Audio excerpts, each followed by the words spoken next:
What is up, guys? We are back for the Saturday call-in show. Couple things I wanted to talk about real fast. Hold on, real fast. Let me adjust some stuff.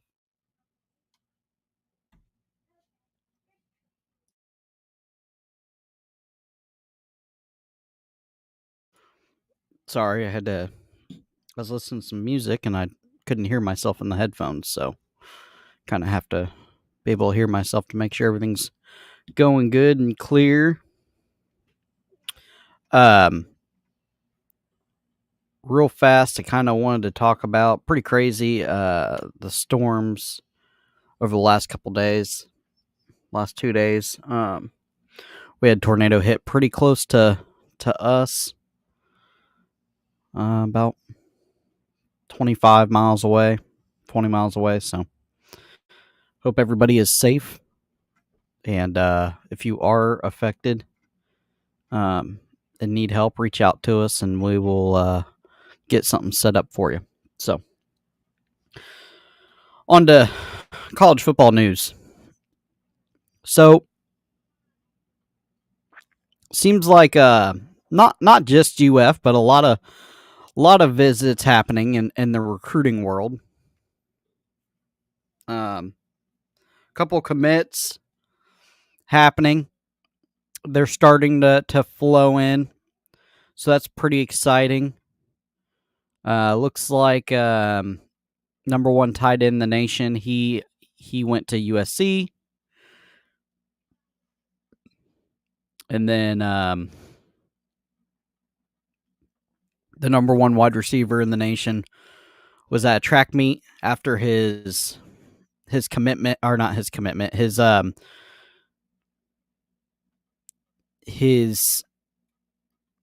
guys, it's still early for me. His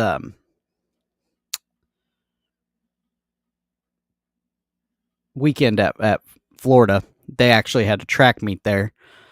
So that's pretty cool. So just it seemed like a really long week over at Gainesville, and we really need all, we're kind of behind and some wide receiver recruiting, so we need all the help we can get with that. So hopefully the Army went by and watched his track meet. I think it was like state, one of the echelons of, I don't know how track works. I guess like a quarterfinal or something for state. So he's a dual sport athlete. So Jeremiah Smith, I think his name is. But yeah, so super excited about that. It seems like, yeah, just a lot of there's 3 crystal balls. 2025 quarterback was crystal ball to UF. Another wide receiver was 4-star wide receiver was crystal ball to UF, and then a safety, elite safety, one of the better safeties in the class, was crystal balled to UF by Corey Bender from On3. So you can take that with a grain of salt. These kids change their mind all the time. I know the recruiting services try to get it right as much as they can. Obviously, that's how they sell subscriptions and stuff like that. Obviously,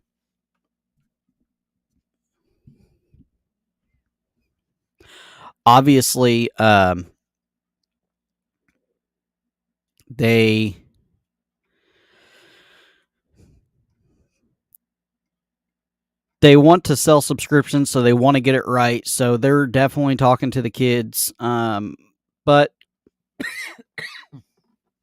darn. But sometimes it doesn't go as planned. And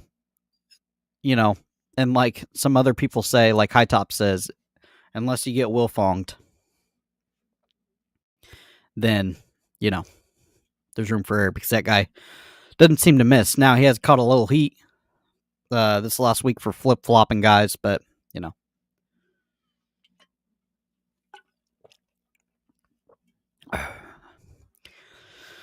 some exciting stuff coming out of spring ball. and everybody's excited, right? It doesn't matter if you are. What's going on? What's going on? Evil. Link is in the description if you want to hop on. But everybody's excited about the spring ball. You know, and it's one of those things. There's not much to talk about, so if Max Brown drops a dime to Aiden Menzel, let's go ahead and crown him the new king of Gainesville. No, I'm joking, but no, it's one of those things where you got to be careful. You know, they're highlights, right? And it's still spring. We're not even close yet. We're not even close to actual game ready. And Billy Napier said that all the coaches in the nation say it. So, and like we saw last year, there's guys that balled out in spring and then we never heard from again. So there is that. It happens. Injury bug wise, seems like we had a rough couple days. We lost the big tight end. I'm trying to think of his name.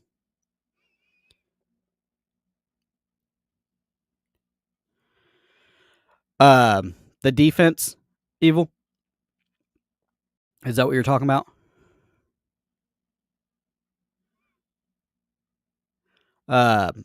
Yeah. So essentially, sorry, I was reading the comments. So essentially, you gotta be careful because you don't want your players getting banged up. We lost Micah Mazuka with a labrum tear. It seems it may not be as bad as what everybody was saying. He might be ready for fall ball. I don't know. I'm not a doctor or shoulder expert. I don't know. I've never torn a labrum, so I can't tell you. And those things, we saw it with not Graham Mertz. We saw it with what's his name? Miller. We saw it with Miller last year. He had the same surgery as Drew Brees, broke his thumb, I believe, and things get set back, and everybody's different. Everybody heals differently. Okay, so we will have to be on the lookout for that.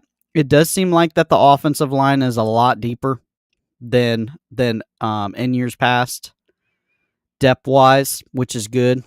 So it's just showing you that the that offensive line is going in the right direction.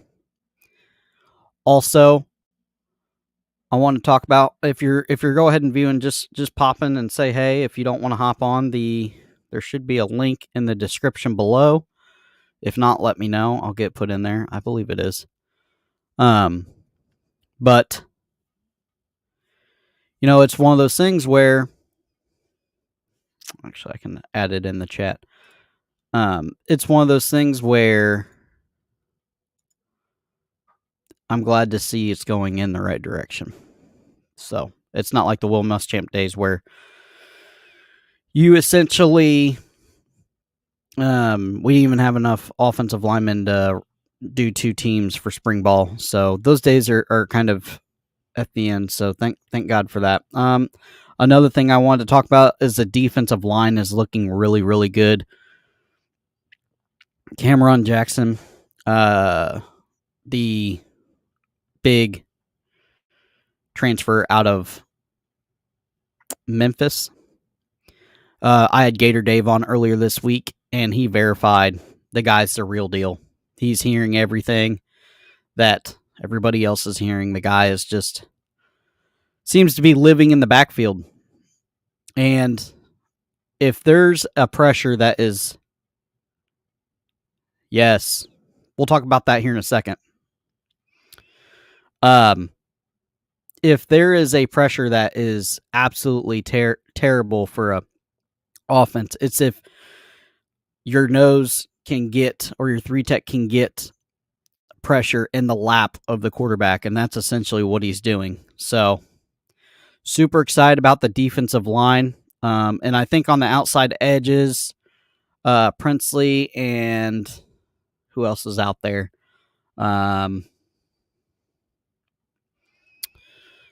Princely, I guess they moved Jack Pyburn to an end, which I'm excited about that. That guy brings just relentless pressure. He's got a motor for days. He's a big hitter, so I'm excited about that. So the DNs are starting to shape up.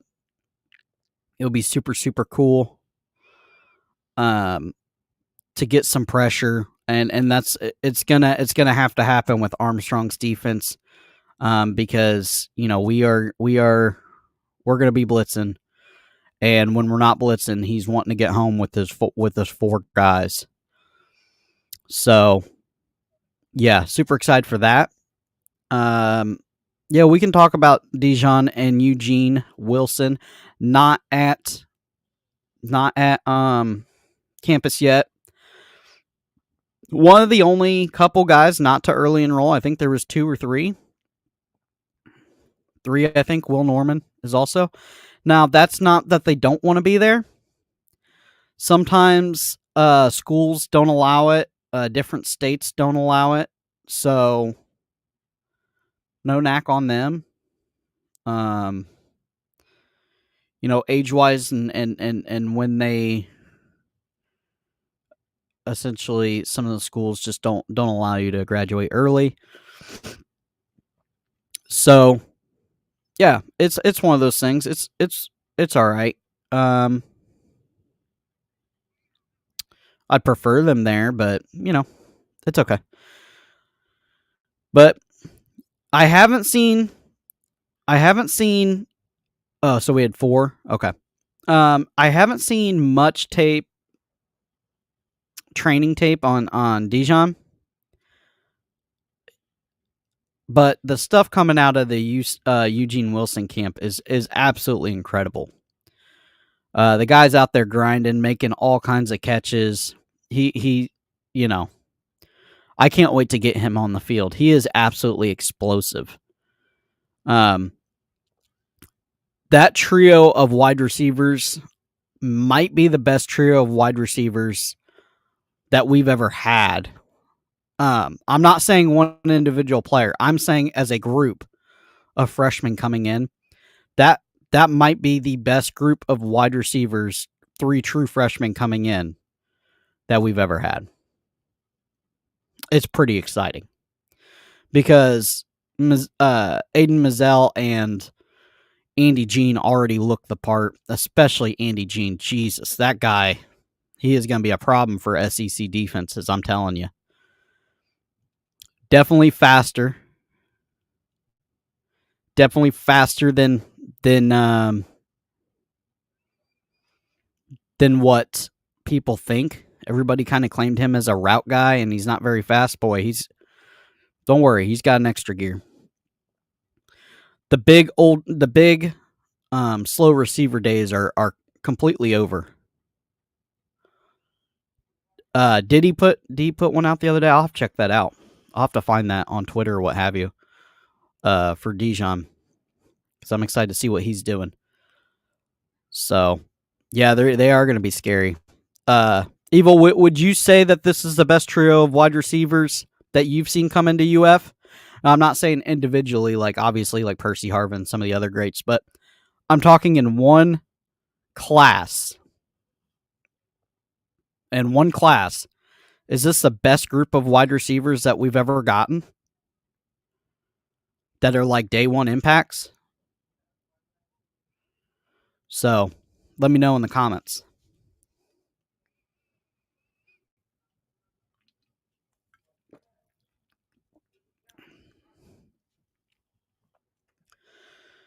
Also saw a video about Armstrong just going nuts out there.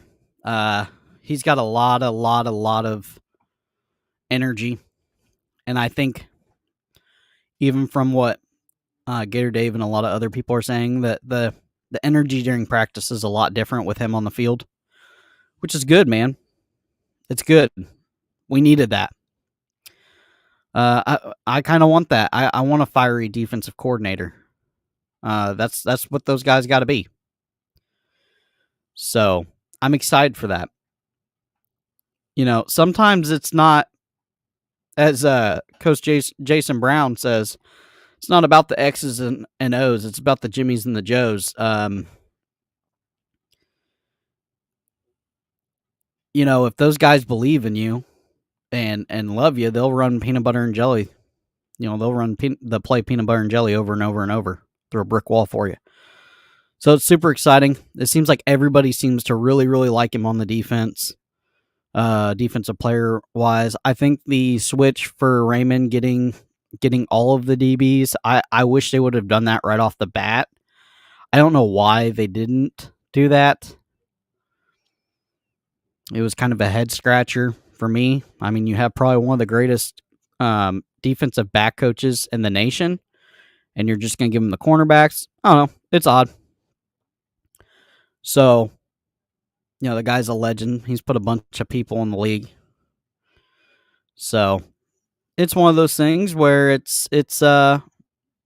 I'm glad to see some corrections happening. It shows that they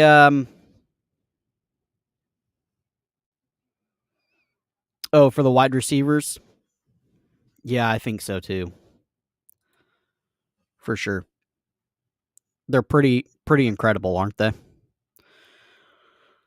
But it just shows that, Billy Napier said, look, we got some things to fix after last year.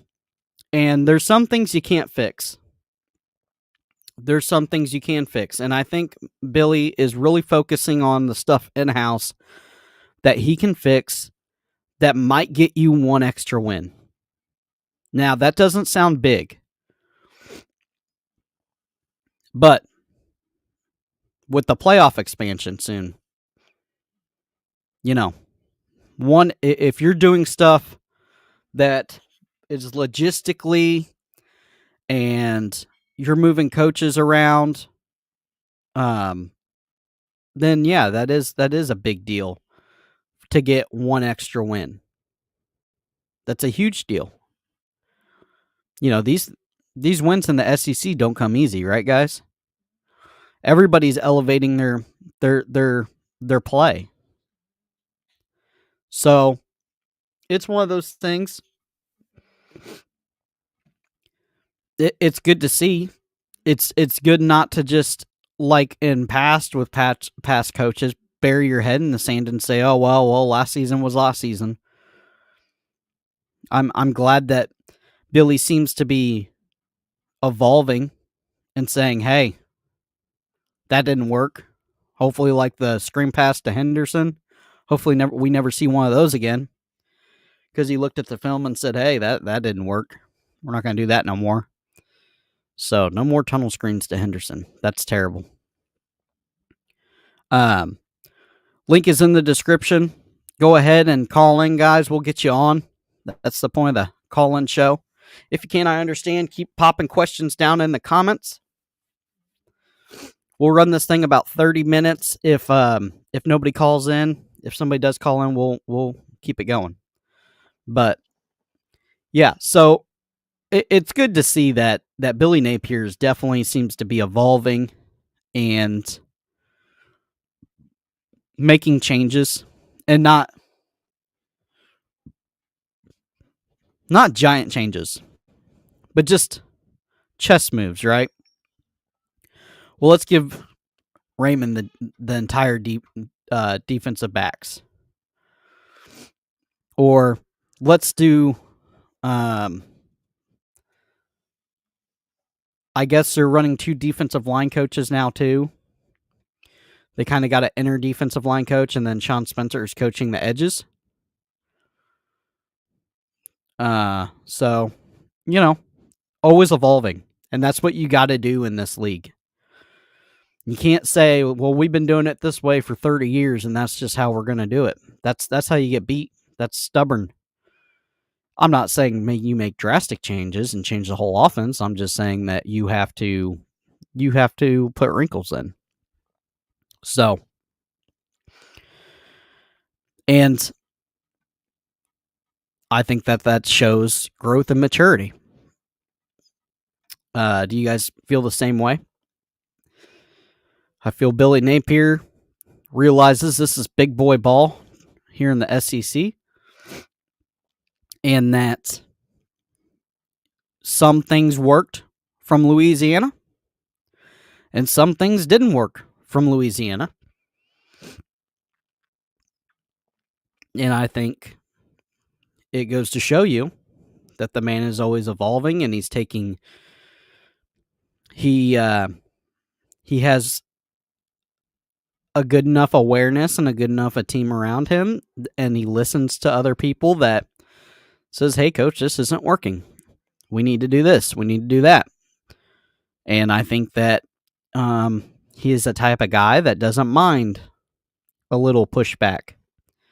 If you think, now, I'm not saying be out of pocket and disrespectful, have no tact. I'm saying if you come to him and say, "Hey, coach, for the better of the team, I think this needs to happen, and this is why," and you have a well-formulated thought, and it's already, you've put it on paper and you have a plan. I think he looks the plan over and says, "Hey, yeah, that's a good idea. Let's do that.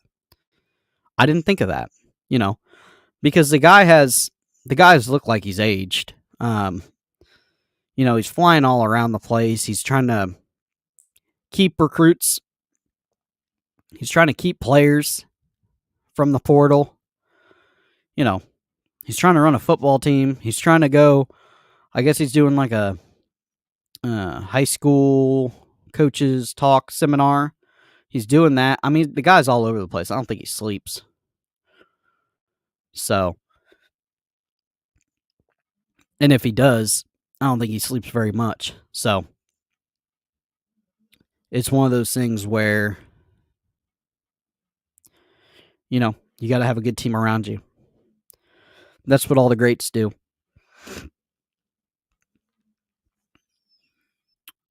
Is there anything else you guys want to talk about?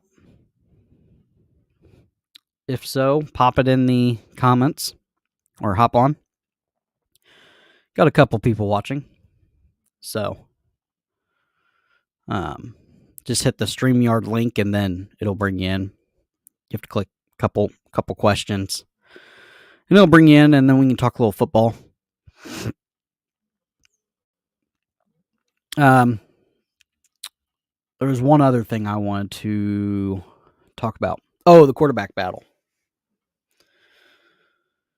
So, here are my thoughts on the supposed quarterback battle. Now, it's springtime, and everybody gets all enamored with one throw on air or against a DB that, is like a walk-on or something. So, listen, guys, I think without a shadow of a doubt that Graham Mertz is the guy. I think he was brought in here to be the guy. I like what I'm seeing out of Max Brown.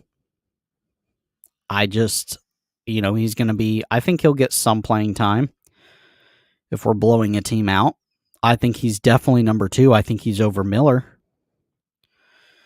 And I think that's good. That's one of Billy's guys, Billy's prospects.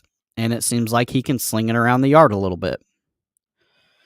And he is playing baseball, I believe, also. So a dual sport athlete, a competitor. And, I guess the baseball team's doing big things too. But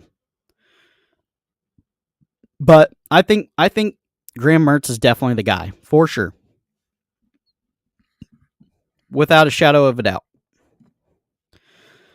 And it's one of those things where until proven under the lights, under game time, I think that Graham Mertz will be the guy. Now, I'm not saying that it's a situation that he can't get benched if he's terrible. I think absolutely he can get benched if he's terrible. I think you're crazy to think if they couldn't get benched. The Mullen days are over. So, Yeah, if Max Brown is balling out and doing his job and knows the plays, and Mertz is throwing pick sixes and looking terrible and can't keep the offense on the field, I think that Max Brown could definitely step in, which is good because you don't want what happened to him at Wisconsin, where Graham was essentially the guy, stamped the guy because he was the highest recruit that they had quarterback wise since I can't remember. He's the highest one. Russell Wilson doesn't count. He was a transfer. But it's one of those things where he knew he was a guy and there was no competition, and that breeds laziness. So we'll see what else we get out of spring too. Obviously there's going to be some transfers come the portal. I don't know what the portal date is, but it's essentially going to be back open, and guys that were promised, come here and you'll have playing time, and they don't like the coach or what have you, or it's not working out for them. There'll definitely be transfers. I think Billy Napier said he definitely wanted to get one more quarterback, but I don't think it's going to be like a big name. What's up, Hall of Fame? Hop on here. I don't think it's going to be a big name, but I think Wisconsin, they did Graham Mertz there was zero help with him, with the play calling, with the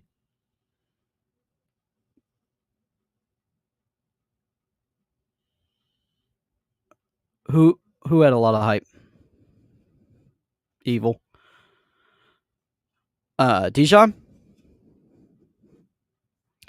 Oh, Mertz? Yes, Mertz did have a lot of hype, but you can't just be stamped the guy.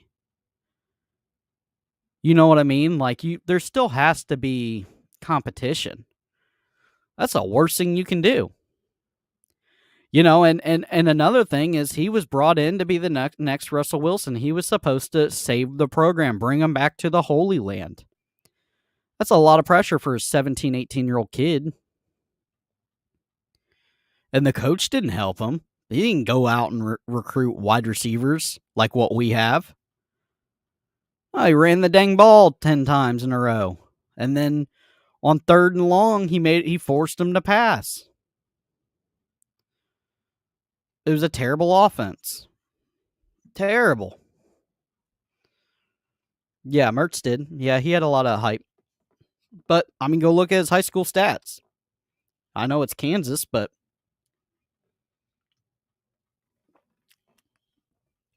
it's one of those things where it was a weird recruiting deal.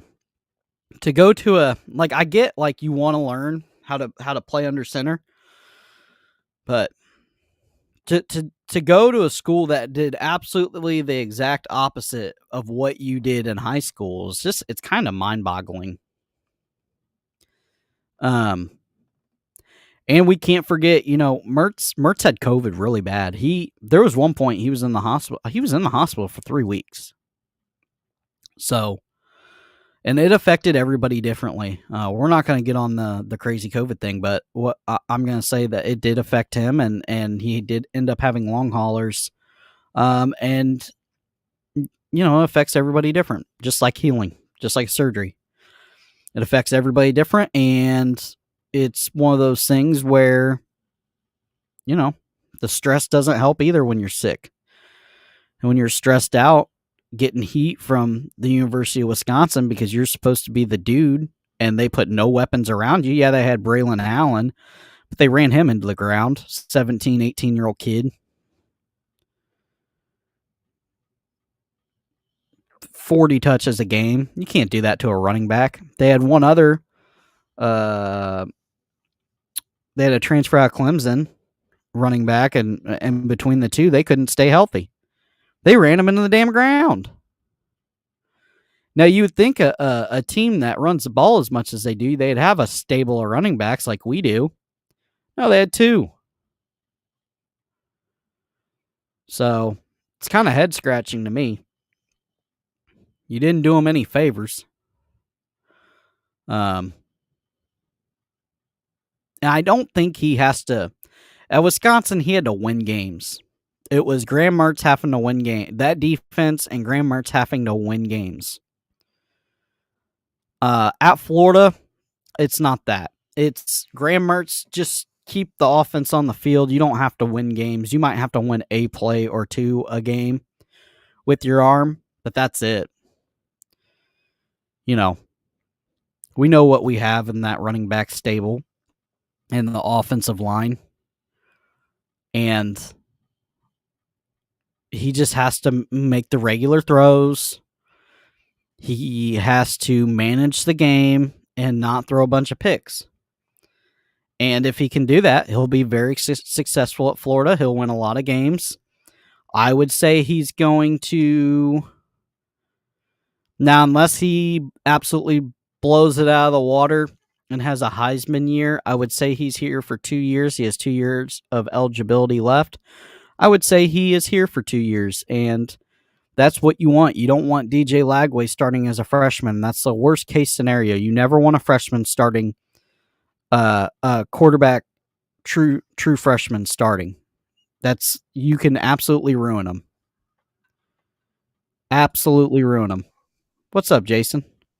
What's up, brother? Oh, let me get you on here. There you are. How you doing? Just kind of talking about the big emphasis on having a kind of a bridge quarterback like what Florida's kind of going through right now. We have Mertz for 2 years. Lagway's coming in. Lagway's a dude. But you don't want that guy starting as a true freshman, right, Jason? Nope. Not if you don't have to have him starting as a true freshman. We saw what that did to Bo Nix. It's what, year 4 or 5 now, and he's just starting to get traction back. I mean, Auburn ruined him. Too. He's still But to a point, an 18-year-old kid like Bo Nix was supposed to save an entire program. Just like Graham Mertz was supposed to save an entire program at 18 years old in Wisconsin. And there's not many quarterbacks out there that can do that as a true freshman.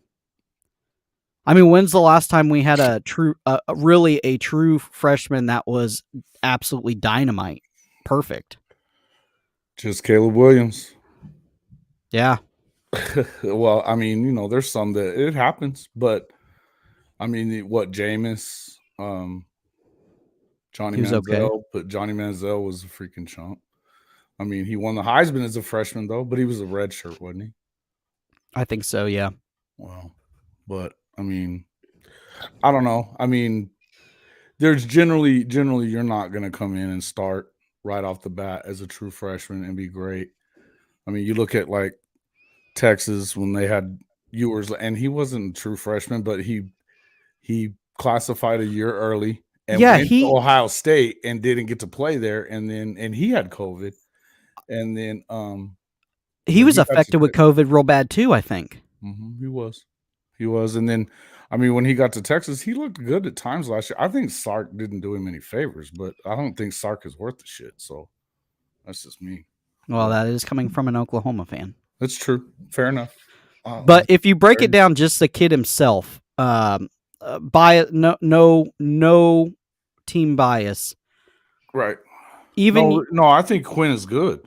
But still, rocky at times, right? And that's what you're going to get with a young play caller. Yeah, and when you don't have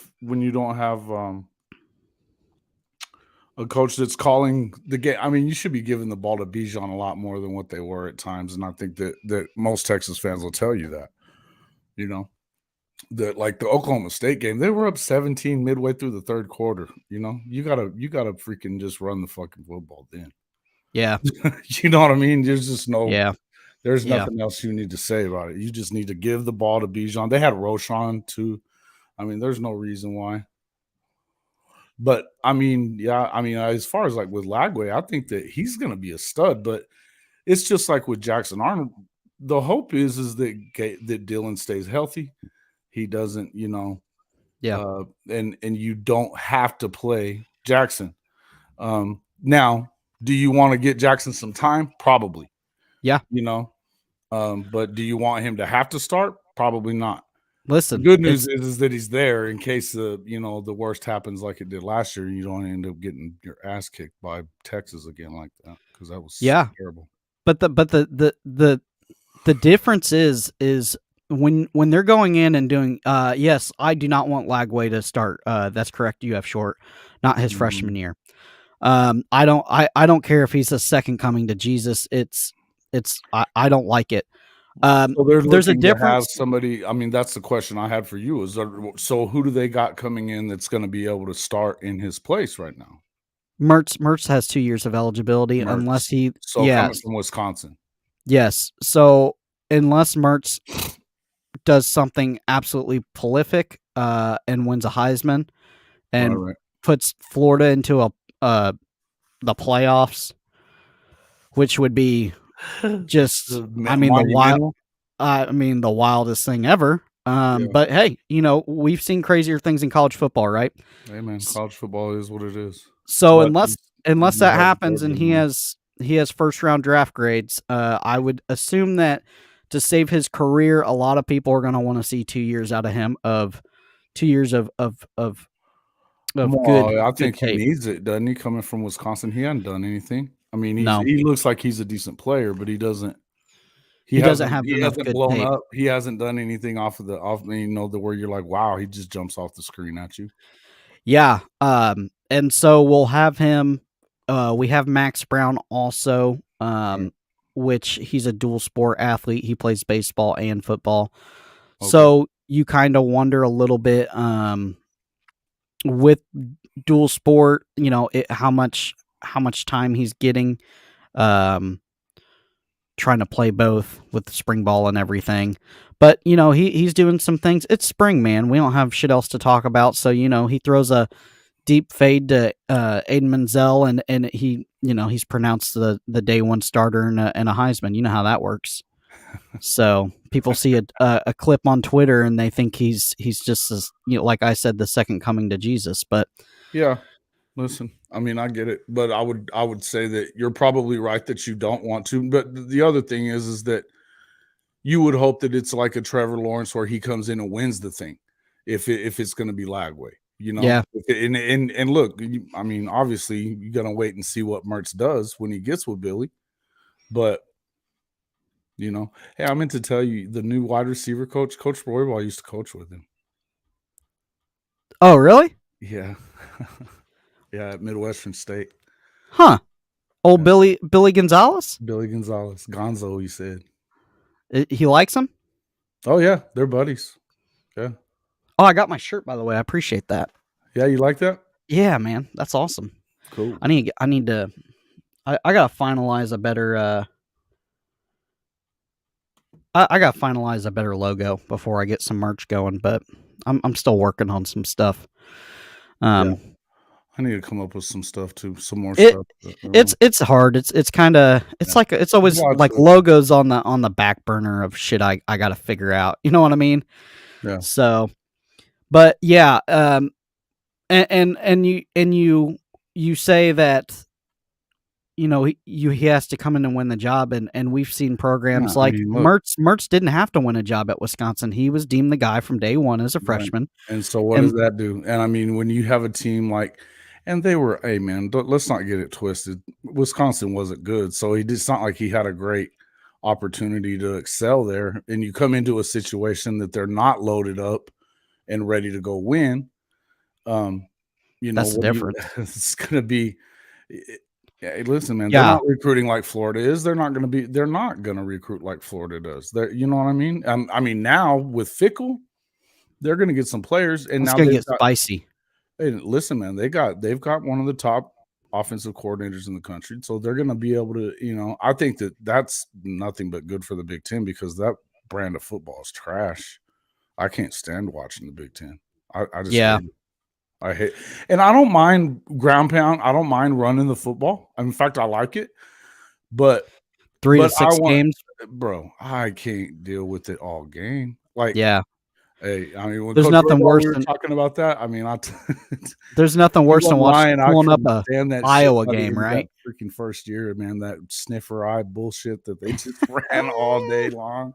What do you call it? 4 yards in a cloud of dust, right? If they got 4 yards, man, they were rough. It was rough for him because they were just so not used to doing. They had been running more of a spread type of deal with the coach before that, and they weren't big or strong enough to like do that, to push people around. And you got to be able to push people around. Yeah, and I think when you're Michigan, you've built that, and Wisconsin used to be that, you know. But Michigan airs it out. Yeah, but they're still trying to run you. Wisconsin doesn't air nothing out. No, they haven't. No. That's the whole. Well, and it's just, I knew. You saw where Illinois was, they played really well at the start. But why? Because they were playing shit. The rest of the conference was trash. Yeah. And so Brett Bielema is going to freaking run the football. I mean, that's all he's going to do. It didn't work for him when he was at Arkansas. It didn't work for it. It worked at Wisconsin, but only because it had been working at Wisconsin. He didn't have to do anything. But I knew as soon as he went up against a decent team, they're going to get their ass kicked. Wisconsin was like 20 years ago when they had some of the best running backs in the world. Yeah, dude, they've had and an offensive line. I mean, everybody says Oklahoma's offensive line. You watch out. Wisconsin is right there with putting guys in the NFL. Oh yeah, offensive line wise. Absolutely. And we're not talking zone guys that are thin. We're talking big farm corn-fed boys that are 330, 340, 350, and they're gonna absolutely maul you all the way down the field. And you're gonna get out of that game and you're gonna be like, wow, that was just an absolute, just a brutal game. But that style of play, you can win some games like that. Iowa does it, but not much though anymore. That's the whole thing, is that they float around like top 15, top 20 every year, and then they lose. Not last year. They were so bad that, I mean, their offense was so bad. Yeah. That, worst offense in the nation. Oh, it was so bad. I mean, even having one of the best defenses in the nation, they were terrible. Who is this? Is FSU getting fooled with their top 20, with their 2025? Who is he? I gotta start paying attention. Who's this FSU guy? FSU quarterback? Yeah. Commit? I don't know. I don't follow them. I don't follow nothing Tallahassee. Tallahassee. Oh, you do. You love them. Nah. Oh, it's Tramel Jones. He just committed. What are you saying? April Fools? That's nah. It's on 247. I don't think it's an April Fool's. No, I don't think so.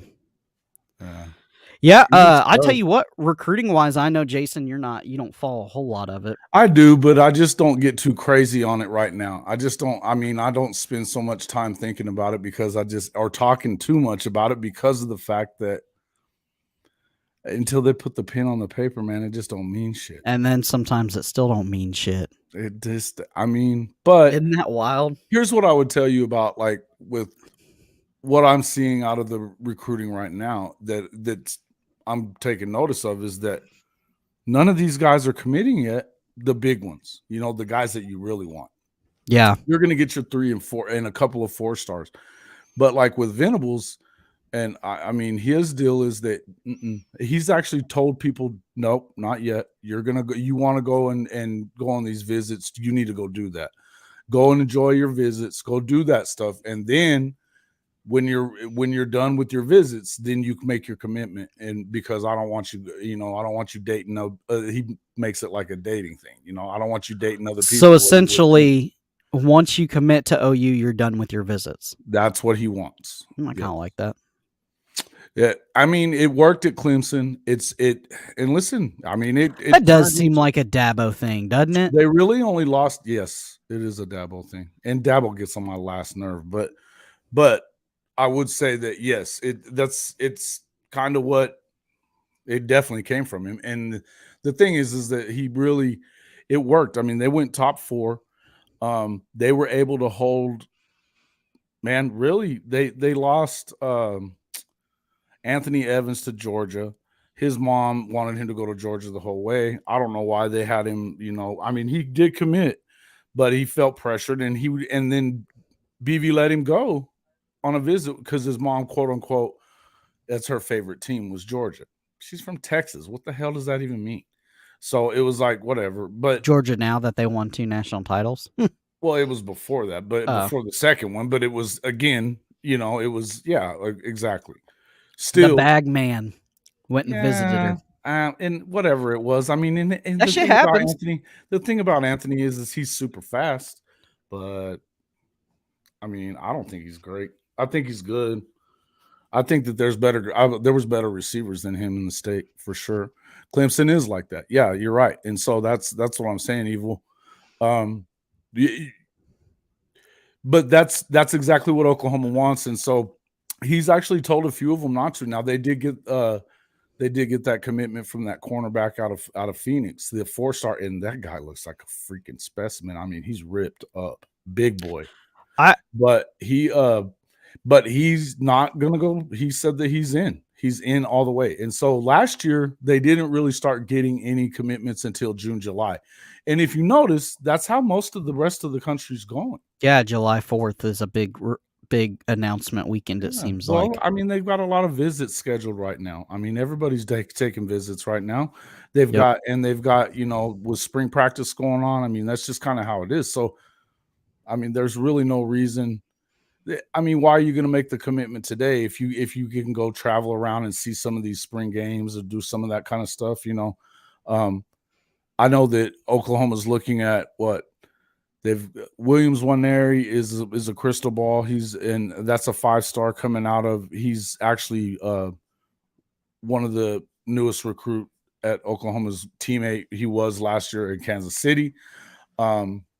Then they got Nigel Smith, who, I mean, he was on an Oklahoma podcast the other night, and that dude's a bad boy too. So they've got like 5 or 6 5-star defensive tackles that are right in the mix. They're all got Oklahoma in their top. Yeah, so, and you're not going to get all of them, so you got to have. No, but you're hoping to get. I mean, and then you still got David Stone, who's from Oklahoma, from Oklahoma City. And yeah, he was just on a Miami visit. Yeah, he's taken all his visits, and then like Michigan State he was way on Michigan State, and but their 2 guys that were recruiting him are both gone. So yeah, and I don't know why you would go to Michigan State. It's a dumpster fire right now. And plus Oklahoma's your home school. Now apparently his parents wanted him to kind of get out. They sent him to IMG. Yep. But Stoney, I think he's all the way. And plus, I mean, Gerald McCoy's recruiting him too. Gerald McCoy's been all over. Yeah, I just don't want him to go to Miami. Yeah, I don't want him to go to Miami either. I don't think program. I don't think he's going to go to Miami. Why would you go to Miami? It's a trash program right now. Because that Ruiz money's real long. It is long. He's going to get paid wherever he goes. Yeah, he's like the number 2 or 3 freaking player in the country. Well, if his parents are obviously definitely looking out for his best interest, I don't think he goes to Miami. I don't think it's a money grab. Yeah, I don't think it is either. I think they're more worried about, if you stay around your friends here, what happens, kind of deal. Yeah, and that was what I'd heard early on. I hadn't heard a ton of that lately, and I know that, man, if you really couldn't send them to better people than Venables. They're all about God and the man and all that stuff, and turning the man into the man. Kind of what the same line that you're getting from a lot of these guys, and Napier's like that, right? Napier's exactly like that. Yeah. So, I mean, if you want, don't want to send them to thug you. I mean, isn't it the stark difference between just right down the road, Miami and their head coach, and Florida and their head coach, isn't it? Yeah, and it's not. That's why you guys are at each other's throats so much too. Yeah. Yeah. Well, it's not. I'll tell you this. It's not Cristobal. I like Mario. I think he's a good coach. I think Mario's probably a good dude. I think he loves the kids like every other football coach out there. He's kicked ass. He's done well. But I think that unfortunately, you have a millionaire running your football program again. A billionaire? Yeah. A billionaire Ponzi schemer running your football program, and we saw how that worked in the 90s with Nevin, and we talk Nevin about a lot. Shapiro. And it's like, you guys keep doing the same stupid shit. Well, we're going to keep making fun of you. And you know what? You can make fun of Miami. Yeah. You can get on here and bang on Miami. I could get on here and bang on Miami for an hour, 2 hours, 3 hours. And you know what? Not run out of stuff. Where's the fans at? No pushback. Oh yeah, they're one. If I did that for OU, oh my God, or Texas, bro, watch out. They'd hear you no matter if they knew you or not. They would hear about it immediately. FSU. Did you see what happened with Did you see what happened with that idiot Texas freaking softball coach? No, that dumb son of a bitch. He was trying to act like Patty was cheating on recruiting, and which is the dumbest shit ever. I mean, he insinuated it, and I mean they're the best in the country, and she got a couple of girls from the portal last year, but he made it. It was a comment that he made to his own freaking. He was stupid. He made it to his own SID crew, saying, "Well, I'm not going to talk about that." He was like insinuating that she had been like underhanded. And everybody saw that shit on Twitter, and they booed his ass the entire day yesterday. And it was 8-1. 8-1 was the final. They were hitting bombs on them. You know who else? Talking shit to the best team in the country before you go. You know who What's else? the matter with you? What? Lane Kiffin did that at Tennessee. Remember? An idiot too. He was an idiot back then. Those days, I love him with the needle now. Because he picks his moments a little better than he used to. Man, get your popcorn ready. He was a moron back in the day. He's getting his team in bad positions. Well, he goes out and says that Urban Meyer is trying to steal his players, and that was when Urban was the king of college football. It wasn't exactly wrong that Urban was doing that, but I mean. Listen, you got to win Natty somehow. Difference. Napier to Urban is a big difference, bro. Yeah, a huge difference. Well, we're seeing it. Kids aren't getting in trouble. True. Yeah, I mean, and here's the thing: you want a little bit of a, you want to have dogs. You want to make sure they're dogs. Yeah, but they don't need to be shooting people like Aaron Hernandez was. Yeah, boy, that's a wild team. People in the face. Yeah, that was crazy. And led by a guy that is as holy as they come. Right? That was what I mean? Weird, man. Yeah. And you know what? And the Pouncey brothers were wild too, man. Yeah. You know what's wild to me though is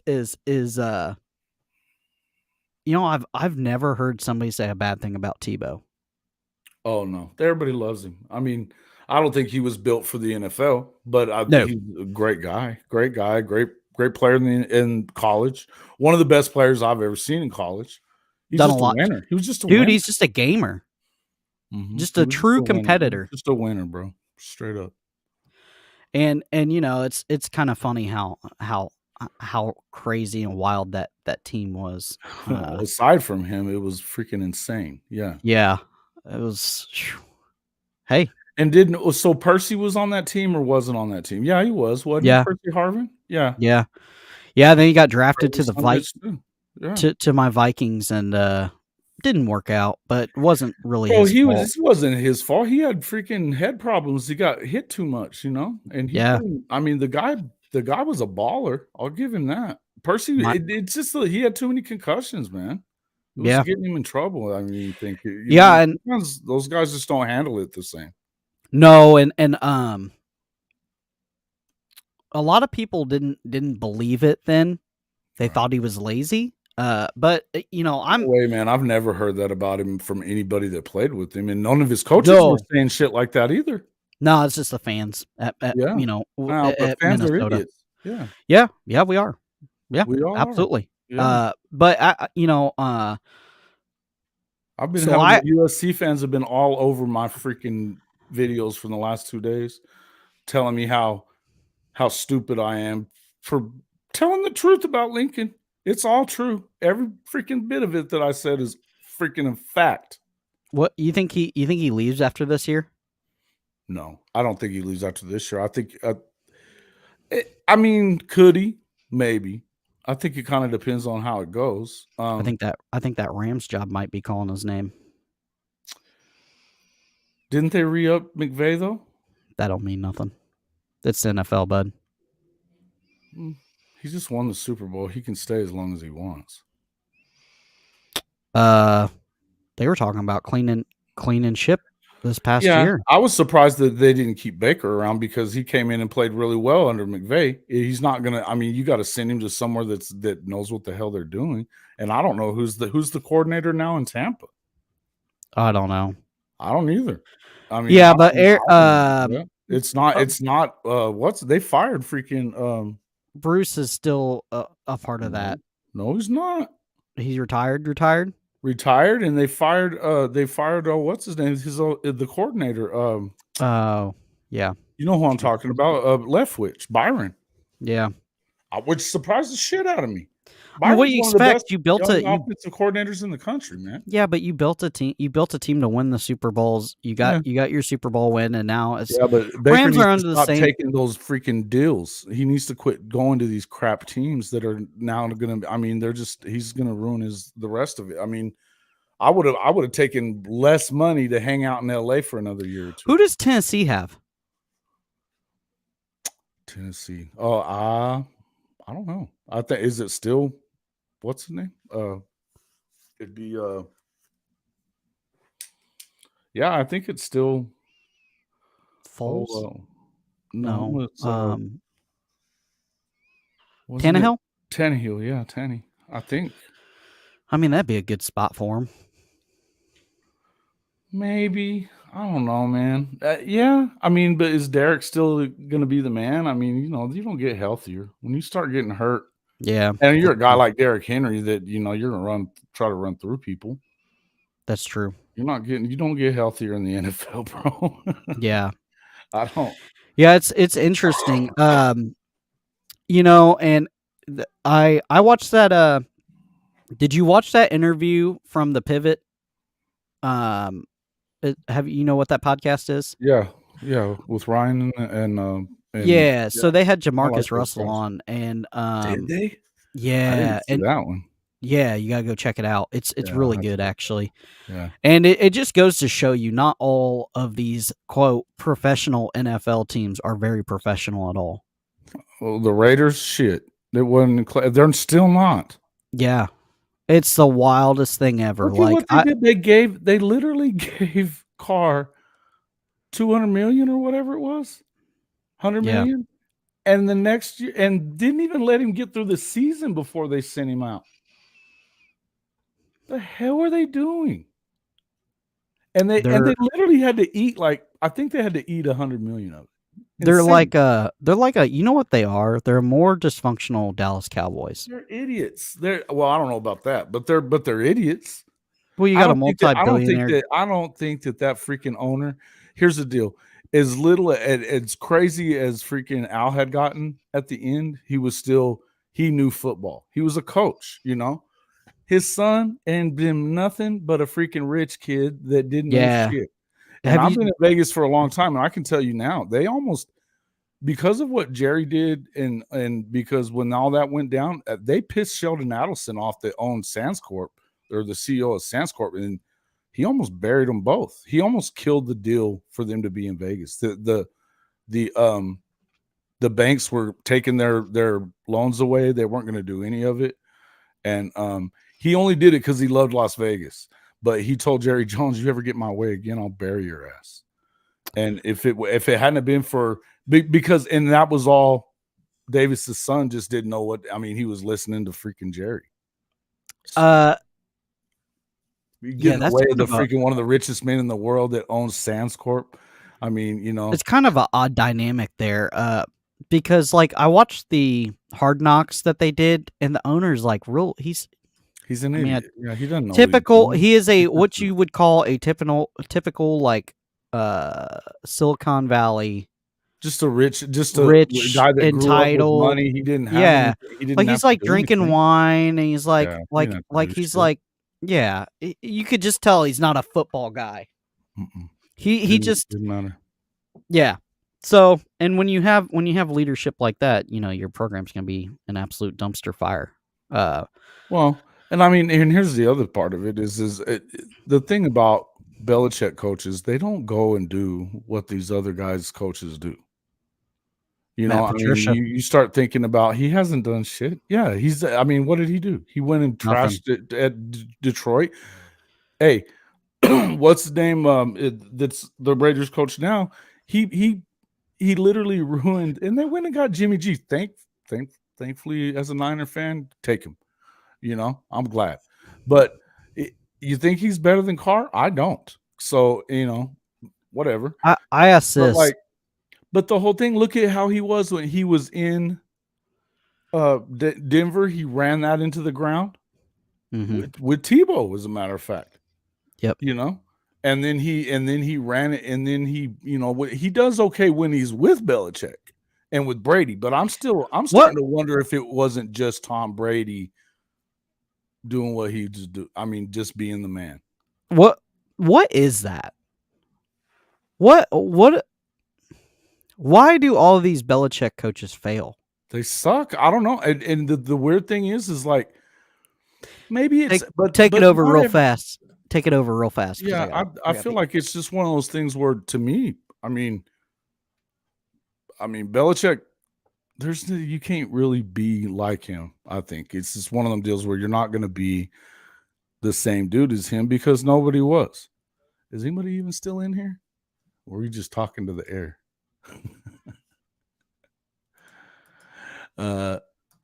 This is Cody with F is for Fanatic.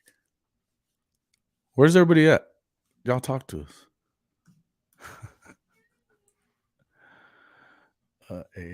Let's see. No, I don't see anybody in here. Well, anyway, yeah, it's. I mean, to me, I would say that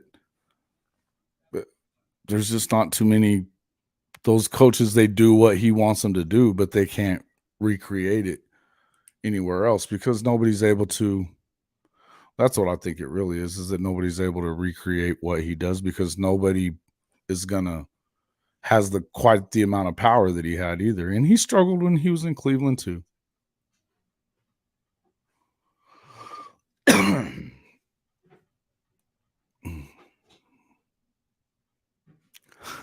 Shit.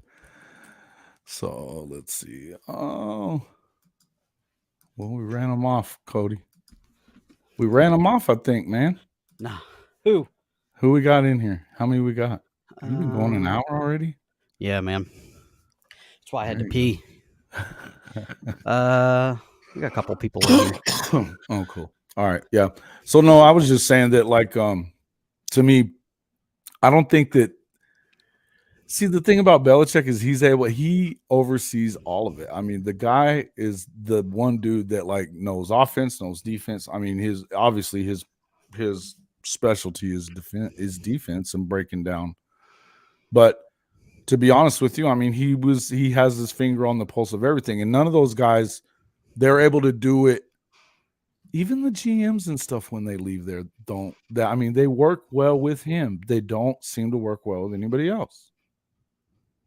And you just can't recreate that. I mean, I don't know. Well, what is it? Weird. I don't know, man. It's just something about it. But like, if you think about, like, hell, the Bill Walsh tree is still freaking sprouting. You know what I mean? If you think about it, now it's gone to Andy Reid, who's like, he's got his own branches. Oh my God, the Sean McVay tree was the hottest thing. Came off of Gruden. The hottest thing dude, that dude, all you had to do was have a cup of coffee with him and get a job. Yeah. That's how Cliff got that stupid. Is that Cliff Kingsbury? Are you joking? That freaking guy sucked. He was terrible at Tech. He had Baker Mayfield and Patrick Mahomes and couldn't win more than 6-7 games. I'll say this. The coach that we got from LA last year, I like that guy, man. Who's that? O'Connell. Oh, yeah. Hey, listen, I mean, they've all done well. Think about it too. I mean, you've got the guy at Cincinnati. He almost went back to the Super Bowl this year. Yeah. I mean, they probably should have. There's another one just got hired too. And then they've got LaFleur has been okay, but I mean, of course, he's got Aaron Rodgers, or he has had Aaron Rodgers. Yeah, what's going on with that one? Apparently, they're trying to hold him up, or what? Well, here's the deal. And my dad's a giant Packer fan. My whole family is. How the hell did you end up a Minnesota fan? I'll tell you this. So, actually, how I ended up a Minnesota fan. So, my dad was my parents were stationed in the Air Force. We were at Scott Air Force Base in Belleville, Illinois. He met a guy named Drew that he worked with that was from Minnesota. And they were good drinking buddies, and he ended up being my godfather. And I remember, so my dad had DirecTV before DirecTV, like anybody had it. Like his customer number was like 37, because he wanted the NFL ticket, and so essentially every Sunday they would just sit and drink beer and watch football together because my dad had the ticket, and I think they split it or whatever. And they would go snowmobiling and stuff like that all the time up north, and so really hit it off. And I remember one of my first memories is him coming over, and he had a Minnesota Vikings beanbag chair and a jersey. Yeah. And my dad's like, "Do not bring that shit in my house. That is not happening." Yeah. So he waits till my dad has to use the bathroom, and he runs out and he opens my window and puts it in my window. And then ever since then, my dad's like, I can't stop it. It got so bad at one point when Brett Favre went to the Vikings, I asked for a Brett Favre jersey for Christmas. He got me an NFL gift shop gift card because he said he physically could not purchase. Bro, that's like, hey, when my son's he's a golfer. So, and he was going through recruiting and stuff like that. And there was a time that I thought he might go to Texas, and I was like, no, you're not. No, you're not. Where'd he end up going? He ended up playing a little bit there at UNLV, but he's not. I mean, he's caddying and stuff now. He's screwed off. Golfers are head cases, dude. And he's a good player still, but he just my dad went to the University of Wisconsin as a he's still a great player, but he's a good kid too. He stays out of trouble and everything else. But so you thought he was going to Texas? No, he wasn't. But he beat Bo Hostler once, and Bo Hostler was the number one amateur in the world.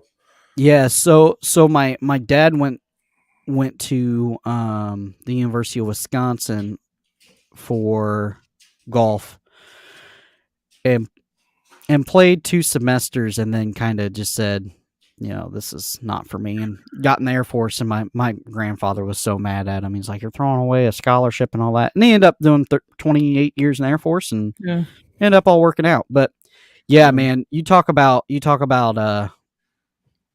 back to the Aaron Rodgers thing.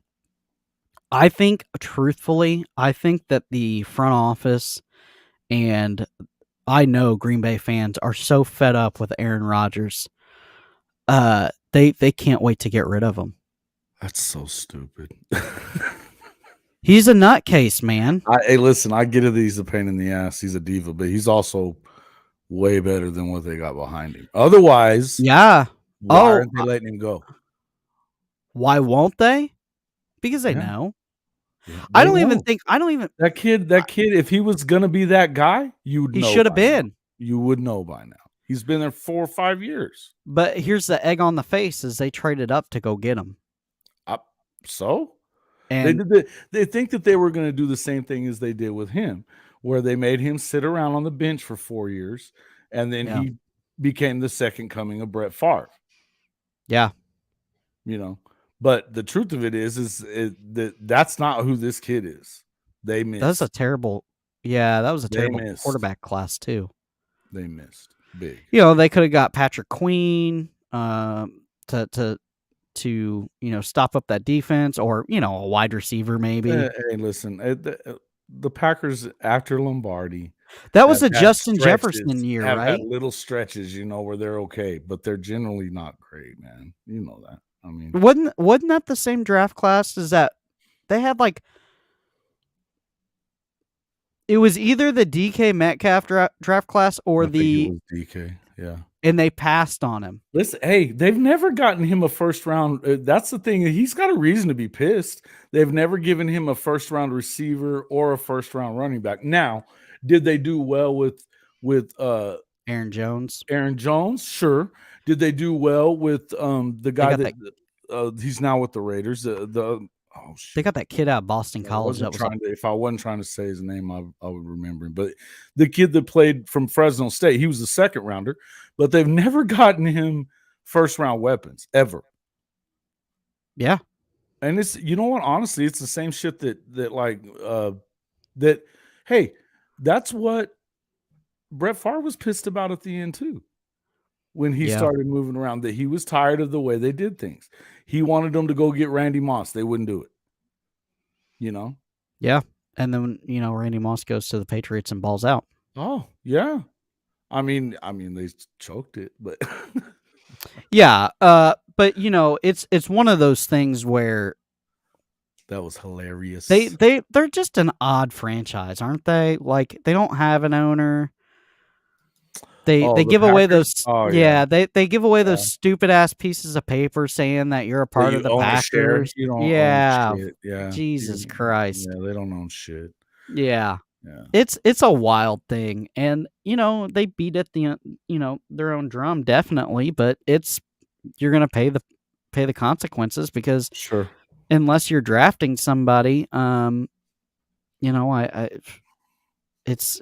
you're not getting free agents there either. Green Bay is not a destination place like Miami or Jacksonville, or hell, even Dallas. That's not, at least you got shit to do. LA, you got shit to do. Shit to do in Green Bay, but ice fish and drink Busch Light. You know what I mean? That's all they do up there. Screw that job, man. And it's cold and it's miserable, and you get summer for like 2 months, and that's it. That's all there is to do. And right. What hope you like winter sports. Hope you like to ice fish. Hope you like to snowmobile, because that's all you're going to be doing during the winter. And there's another thing too about that it's just it's kind of, I'd say they're kind of worse than Chicago. Yeah. I don't know. Chicago's a good sports town. Yeah, they're brutal too. See, that's the thing, is there's no pushback for the Packers. You know what I mean? Like, there's not, like, nobody's out there like saying like, we need to do this. This, this shit ain't working. They're like, oh yeah, we'll just try again next year. You know what I mean? They're just enamored with Green Bay, and they, there's no pushback. There's even the local sports writers, there's no pushback, and you got to have some of that. You can't just have a bunch of yes men. I do ask you this: who do you think is the best quarterback to come out this year? This year? Mm-hmm. Oy. I mean, this draft, not the draft that's about to happen. I mean, upside wise, it's got to be your big boy. I mean, as far as upside's concerned, I'm worried about his mental, though. That dude. Ooh, Oklahoma came back and got him. They were losing the whole game, I think. Oh, that's hilarious. They were losing. The girls were losing to Texas in that game too, but they came back and won 4-3. That's awesome. Good for them. Yeah, screw Texas.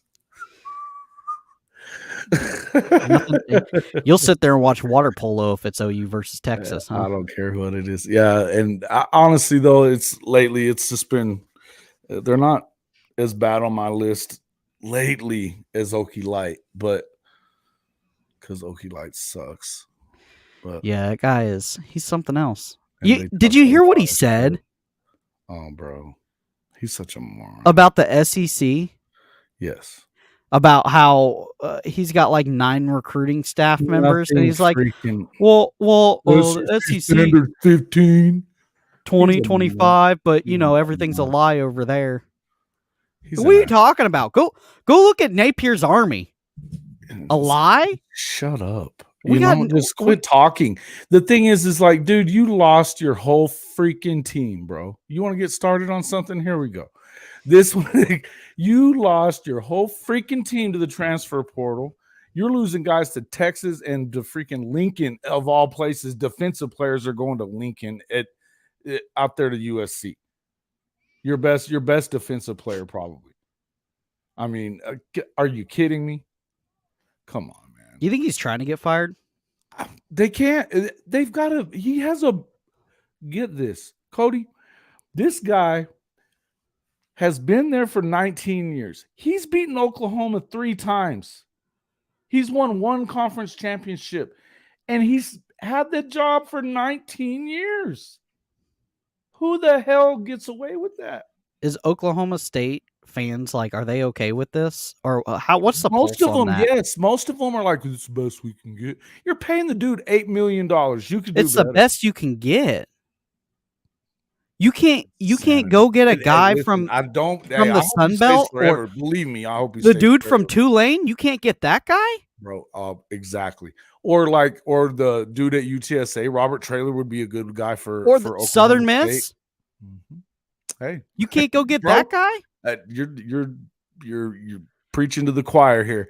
This guy gets away with everything, and literally, what's his contract? Do you know about? He's got a revolving 5-year deal, $8 million a year. So how's that work?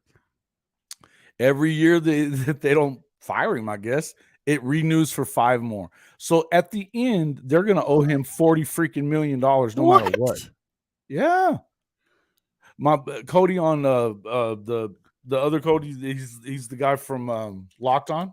Yeah, Oklahoma State. He's one of my boys, but I gotta get him on here. I give him so much shit, dude.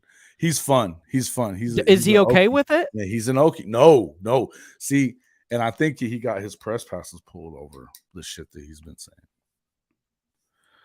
So that is so wild. A 5-year revolving contract? It's the stupidest shit ever, dude. But who came up with that? You know what he said before Bedlam last year? And he's the one that killed Bedlam. He doesn't want to do it after they go to the SEC. He's been whining and bitching about it anyway because he gets his ass kicked every year. Like, and it's just, well, and the thing of it is you can't just blame Gundy. But, bro, you have to win more than 1 conference championship in that time. And they didn't have a conference championship game that year. That was one of them stupid years where they didn't get anybody in the playoff either. Or there wasn't a playoff that year, but it was they didn't go nowhere. So he's won 1 New Year's 6 game, I think, too. 1 in all this time. 19 years. And they lost so many. They lost Spencer Sanders, which he was a choker when it came to Oklahoma. It was a choker in big games. I mean, they had beaten the brakes off of Baylor earlier in the year in 2021, and then they got lucky with the whole Lincoln through the game thing in Bedlam the night before he left, and then they go and he throws 4 interceptions in the first half. And they get beat by, they say 6 inches. No, you got beat by your interceptions, buddy. And they should have, because they were better than Baylor by a lot. They don't recruit well either. No, that's the thing. He doesn't even try. And it's like, this is my thing. Like, if you're what he loves to be able to say, I've turned these 3 stars into being able to be competitive. That's why everybody thinks he's so great.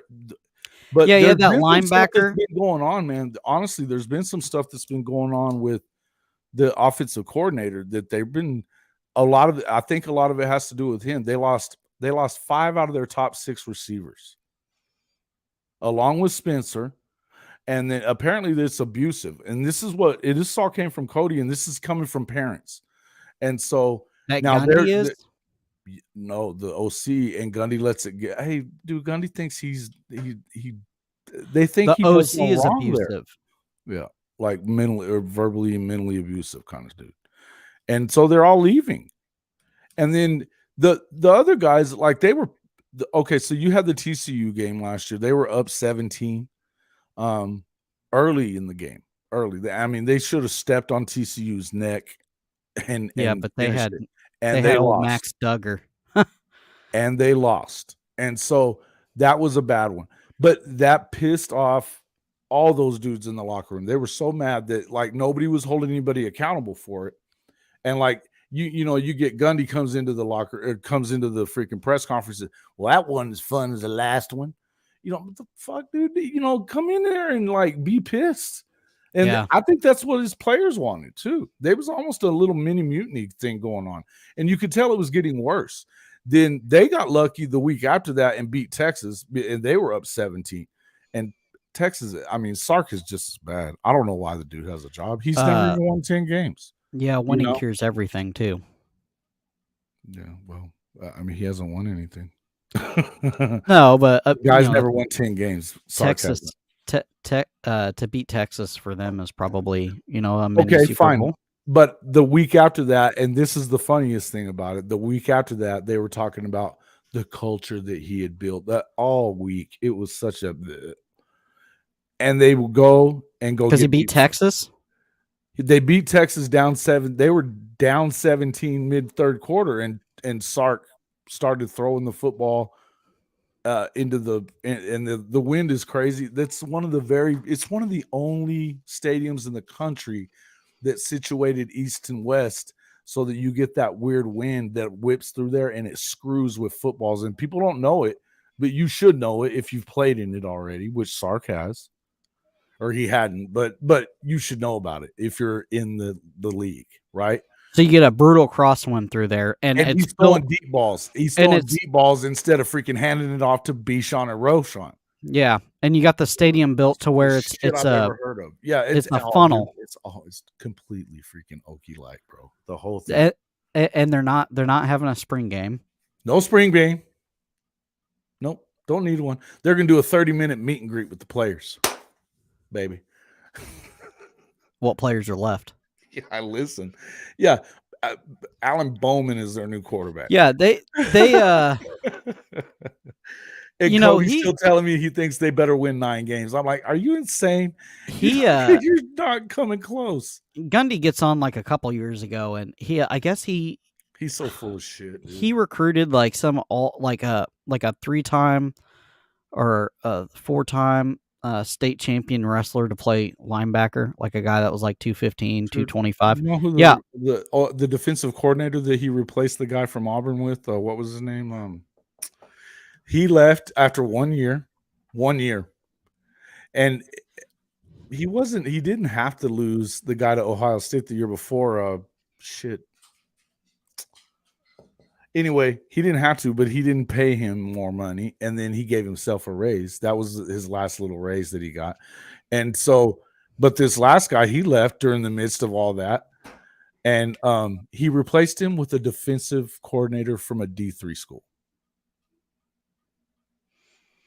He thinks he just thinks he's got it all figured out. I get going to a Sun Belt. Billy Napier goes and gets a guy that this is an opportunity Southern Miss for Okie-Lite to step to the front of the class in the Big 12. Not be little brother anymore in the Big 12. And this is that opportunity, and they are doing this. And I mean, if you're Cody Stovall, he's like, man, he's screaming about it, but then it gets him in trouble. He's got his apologists and his people around there that it's this craziest. Well, and the Locked On brain isn't like, guys. Let's put this out there. If you work for Locked On, there are definitely some rules. They love him. They love Cody, man. And I'll tell you. No, why. I'm not saying that they don't, because he is freaking fired up. He loves his job. He loves what he's. I mean, he doesn't have really much of a background in it, but he's killing it, dude. And he does a great job. But he pisses some of them fans off. And I mean, he's had me on the show. I talk shit about Okie-Lite, and they don't like it. You know what I mean? It's not like you or I though. Yeah. You know what I mean? Like there are some parameters that. Oh no, and I've told him like with some of his stuff on Twitter, he needs to be careful. You know what I mean? So Because High like Top getting in had arguments with people and shit like that, you just got to be yeah careful with that. And yeah I'm like not careful about it, but I own my own shit. You know what I mean? yeah like High Top had Brandon Olson on who's locked on Gators.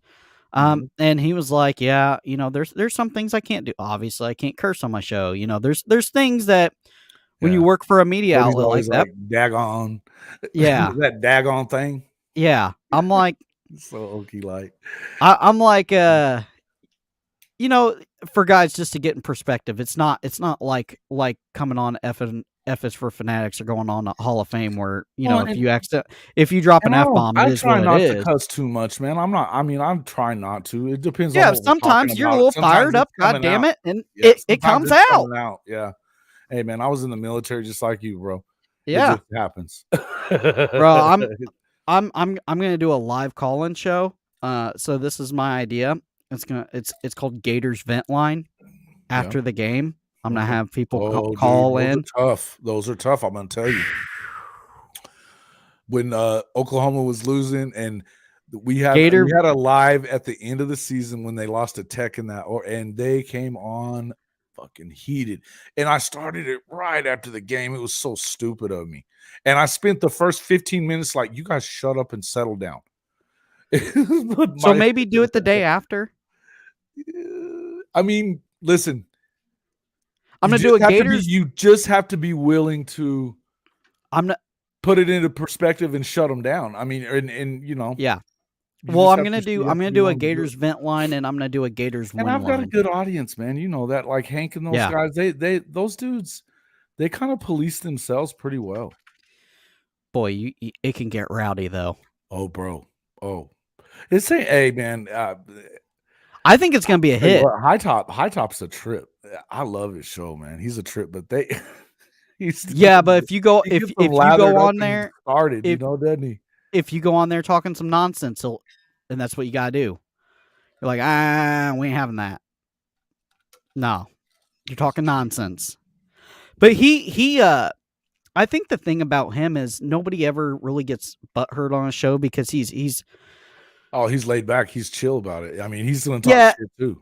And I think the reason why is because I love his show. I think it's great. He comes across Pat McAfee-esque. You know what I mean? Yeah. I don't think he's as like I don't think he tries to be him or anything like that. No, he'll just say whatever's in his head though. Yeah. Oh yeah. And, which is good. You need to do that. And I think this is YouTube, bro. This isn't freaking ESPN. You don't have to do that shit. Yeah. Now, once you get, I mean, but like his sponsors, Manscaped, they're ball shaving freaking trim. It fits right in with them. Yeah, I've been trying to get in with them too. It's Yeah, he's got something brewing over there. I'm telling you. Hey, listen, I'm telling you, I think it's a great show. And I tell you who else, Allie Peak is killing it. That girl's killing it. Yeah, so she's a badass though, dude. She is a badass. I like her. She's interesting. She is. She was on High Top. I was surprised that she went on High Top though. Yeah, but she did good. She did. No, I'm just surprised that she was willing to get on there, and because they're a little, he was talking about Billy Ballsack right away. And... Yeah. So she just a little bit about her. She's got a good little in with Gator Nation. You know what I mean? She's not like me. That thing for a freaking month, and she's got 2,000 subs already. Well, look at her Twitter following. That's true. You know what I mean? And she's a killer, though, dude. She does a great job. She does it well. She was in radio already. Yeah. And she's a reporter. And that's, I mean, I just have to learn. I'm trying to learn the ins and outs. And then is her husband? He does one, or somebody that she knows does one. So her husband works for the university. Guy, right? No. So her grandfather played at UF. Yeah. Her mom played at UF. She played at UF. Her husband was Oh, Yes, her yeah. husband was the punter for the national championship team under Urban, I believe. Nice. So she's got a nice little Yeah. connecting and Well, following. she's an athlete. She's a good. I mean, she gets it. She's Yeah. smart. She's sharp, Yeah. man. I like her. Yeah, she was a D1 athlete, so she Yeah. knows the ins and outs, and she's very well connected with Gator Nation. And that's am I jealous at times? Absolutely. Yeah. Hey, man. Because I started this thing a month before, but I started with 0 Twitter followers. I didn't have Twitter before this. I'm not in with anybody. It takes time, but you're gonna get there, man. And yeah, hey, you just gotta grind it out. The one that you had the other day, you had a great guest, the Godfather. Yeah, you gotta get some tags on your stuff, though, bro. We gotta help you with that part. Yeah, I'm not understanding why the edits aren't my default isn't working. Okay, yeah, we'll have to jump on there and look at it in a minute. Before we stop the stream, but no, we got to get you help on that part. But you're gonna have to do that because that's the most important for these videos. And when you're doing the recordings and stuff, do some stuff with I know that High Top and I had talked about too. Got to do some stuff with your look at his thumbnails. I mean, they're clickable. Yeah, people want to look at them. People. Yeah, so I've really started diving in on the thumbnails too. And on that's Canva. What I'm saying. If you what I would tell you is go ahead and go. There's other stuff other than vidIQ where I was telling you about, but guys, vidIQ is great. I mean, it's got so much information that you should be making videos by that.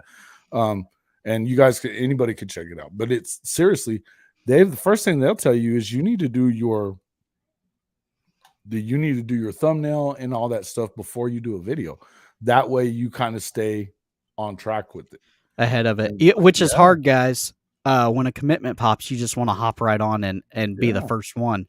But yeah, you have to have some stuff made up for sure, and it's it's a learning curve. I think definitely, and I've been a reporter for 20 years, and it's still a learning curve. For and a sports writer, right? Yeah, that's what I'm saying. A sports writer. So it's, I mean, and it's still, this isn't the same thing as writing a story, a column. Yeah.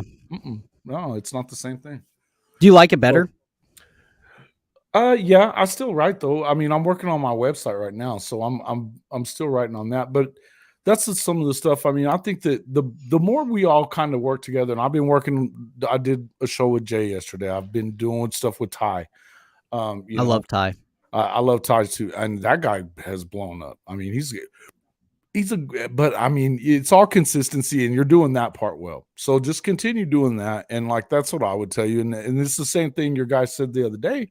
It was like, I mean, you just keep plugging away at it, but the little things. If I was you, I would spend some time on the vidIQ videos without even.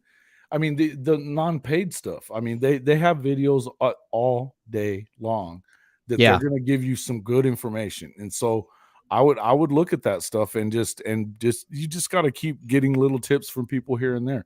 And but the tags are important, man. And it's not just the tags as much as it is headline, description, and tags. You need to have it in all three places. So that turns your relevancy score up, and so the people are going to get in front of people more. Yeah, if there's one thing I wish was a little bit better explained, or not explained, but I wish that YouTube Studios was better. It's a little hard, yeah. Like their analytics isn't very good. Well, they've got it to where I mean. You know what I mean? They make money off of people that have analytics too. Yeah, but I'm just saying, like they sure don't help you with the algorithm. Oh no. You know what I mean? No, because there's once you get there, once you figure the algorithm out, though, then they help you. I mean, they're gonna want your stuff. I mean, you're gonna get one that's gonna pop. Believe me. Just keep going. You're doing great. You're doing a good job, by the way. So I appreciate it, man. Yeah. I've been grinding away, and I've actually been watching a lot of other people's podcasts, not even for the relevancy of the football talk, but just on some of the way that they do stuff, and yeah, and I mean that's how I mean everybody steals from everybody. That's how it is. It's like that in writing. It's like that. It's like that on TV. I mean yeah, everybody does the same thing, and you don't have to reinvent the wheel. But what you have to do, and I think what you have done is you've gotten comfortable. You know, you've gotten comfortable on there. You got to remember to be entertaining about stuff, and I mean, and you are. And I like it when you start busting on Miami and shit like that. It's great. yeah. You know, Or and there's just do some more of that. Don't be worried about it. You just have some more fun. And if you look at what Shelton's doing, those guys are just they have a freaking blast on they their do. show. Yeah, and me and Coach I had a great time on Tuesday. Oh, And I man. mean, I'm freaking blowing it up the rest of the week. I'm just cutting it up, you know? Boy, I tell you, that has been probably my favorite podcast that I've Oh, the done so one far. that you did with Coach? Yeah. Yeah. Yeah. With you and Coach. Man, I Yeah. tell you, I love that Well, guy. that was Coach's show, man. Yeah. Say But, much. hey, that's what I want it to be, though. You know, Oh, like, yeah, I was good people with need that. to I like need to Coach. understand how hard it is to build a program. And we're Well, I think you're expecting doing good with learning to ask questions and, like, you know, get the right stuff. You're getting there, man. Don't worry about it. You're doing great. And Coach is great. He comes in at the right time on my show because, you know, I mean, I'm dominant on my show pretty much. But that being said, I can back off of it because he's always got something good to say. And we just kind of work pretty well together, it feels like, you know. it felt like We're with boys, Coach. you know, we've been boys for a long time. So I Yeah, mean, most you know, definitely. yeah. And I felt like with Coach, you know, I just kind of wanted him to be able to tell people, like, set them straight, like, no, it takes 5, 6, 7 years to rebuild a high school program, let alone a dumpster fire of a college program. You know Right. what I mean? And But people, it's listen, man, but that's just not the freaking world we live in anymore. oh no, They're not I know waiting people 5 that want years. You think they're gonna wait 5 years in Florida? Shit, no. to. Philly better do something this year. They lost to freaking Vandy last year. Yeah, I know, man. It's wild, but Billy Ballsack could be Billy out the damn door if he don't get something done. You can't be losing to Vanderbilt. Are you shitting me? Yeah, You know what I mean? Hey, I agree. I Yeah. agree. But you know, it's one of those things where it's listen, it's I tough. get what happened. It's the same shit that happened at Oklahoma. That I've been these USC fans, and I was talking. That was what I was telling you, was that what I said about all that shit with Caleb Williams being in the vehicle with him on the way back from Bedlam. That's a fact. You know, the fact that they were actually had coaches recruiting for USC while they were still employed at Oklahoma, Which is still one of the wildest things I've ever heard in my life. That's a fact. And you've got these guys, and then the whole look at the Jordan Addison thing. And you've got these ass clowns at SC, all these fans that are like, you guys are full of shit. Oh, yeah, we're just making it all up. What fans? They don't sell that place. You know, thank God, they remind me. They remind me of Miami. They don't fill up the Coliseum, but they'll fill up your comment section. Where they at? It's crazy. I don't know. They're the West. They're Miami of the West. Bro, I put that on whenever me and Shelton did the show together. Yeah. I was like, look at this shit. I was like, yeah, they go everywhere but the Coliseum. He was like, they travel well. I was like, bro, they don't. They don't even go to the free. I said everywhere maybe but the Coliseum. He laughed, and I mean, literally, I showed a picture of what it looked like during the. I don't think I've ever seen a USC fan out in public. Oh, they're full of shit, dude. But now that I've seen it, jump on social media. They will go after you in Twitter. They will go after you on YouTube. Go to my video that I put out yesterday morning, and shit, I'll show you. Miami fans can be like that too, man. Insane. I'm like, yeah. You know what's funny is they're always back. Like Miami's always back, and then they get blown out by like a Middle Tennessee State, and they're like, "Oh, time to clam up in our shell." Yeah, we're not back. So and they rent a stadium. That's my favorite thing. I bang on them about renting that stadium like a 18-year-old renting furniture from Aaron's for his first apartment. Yeah, so it's not. Let's see, what are the analytics on it? I'm at like 900 almost. But I've got a crap ton of freaking USC hate. Yeah, so there's 86 comments in there. Boy, I did that one Deion video, and I don't think I'm doing another one. Did you get ripped? Yeah, man. Did you get called a racist? No, I didn't that. But I got a lot of fight-ons in here. A lot of this, fight-ons, and then I was like, calling me salty and all this shit. They're just ripping. That's probably not the way I want to. I'll go back to banging on Miami. I'm not gonna say shit about Deion. Yeah, it gets you views. That's one of my best viewed videos. But listen, there's got to be one side of it. It's okay if you. I mean, I didn't care that these guys are mad. I don't give a shit. Yeah, me and Shelton talked about it. He's like, hey, everybody loves a villain. They'll click on it. Care. You just best be ready for that heat. Don't read the comments. So just let it go. Yeah, you just gotta let it go. Yeah, so I've got this. There's one guy that freaking. There's literally one of the threads has 18. Wait, what was it? It's got like freaking. The replies are just insane on it. I think it's up to like 25 replies on that. Oh my god, it's insane. That's when I've got 80 something comments on here. Listen, guys, talking trash. If there's a comment and it's got more than 2 or 3 replies to it, you already know it's just a wormhole of badness. You know what I mean? It's like some of the most unintelligent stuff I've ever seen. So, but I'm gonna wrap this thing up. Been on for an hour 45. Thanks for coming on, Jason. What do you got? What do you got coming down the pipe? So we'll be live on Tuesday for sure. Definitely be live on Tuesday, and then I'm actually getting ready to do one about Coach Prime. I've just been looking at. I mean, the guy's just killing it in recruiting still. So, I mean, I was going to talk. I think I want to get into some of the stuff with his coaches, and Coach Lewis, and I want to do something on him. But I mean, listen, I just Mike feel Zimmer's over there. I like, yeah, man. There, I mean, that's where I just don't feel like it's.